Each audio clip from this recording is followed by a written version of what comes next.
Buongiorno e ben ritrovati con l'informazione flash di News Sicilia, i principali titoli della mattina. In apertura la guerra in Iran, la base americana di Sigonella al momento resta fuori dal conflitto, così come le altre basi presenti sul territorio, ma se arriverà una richiesta da parte degli Stati Uniti, la scelta di concedere l'avamposto verrà presa dal Parlamento. Lo ha chiarito il ministro della Difesa Guido Crosetto durante l'informativa del governo alla Camera. Il ministro per la protezione civile Nello Musumeci, durante un convegno all'Università di Messina, è tornato sulla questione della mancata prevenzione a Niscemi. Già nel 1997 si doveva mettere in sicurezza il territorio e demolire le case abusive. Bisogna capire, e lo farà la magistratura, perché in 30 anni, ha concluso Musumeci, chi doveva fare il proprio dovere non lo ha fatto e perché tanto silenzio.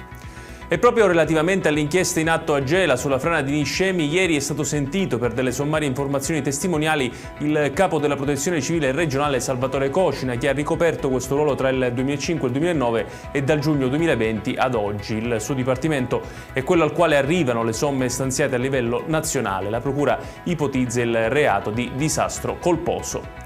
Una importante società di logistica operante nei porti di Catania, Palermo, Augusta, Trapani e Termini Imerese è finita in amministrazione giudiziaria.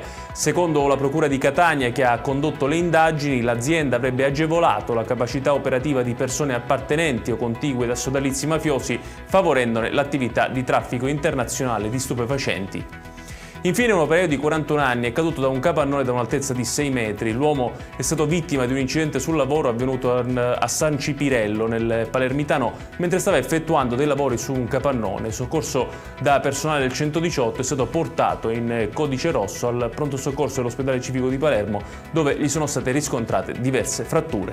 Ed è tutto per questa edizione. Tutti i dettagli su queste notizie li trovate come sempre sul nostro sito www.newsicilia.it.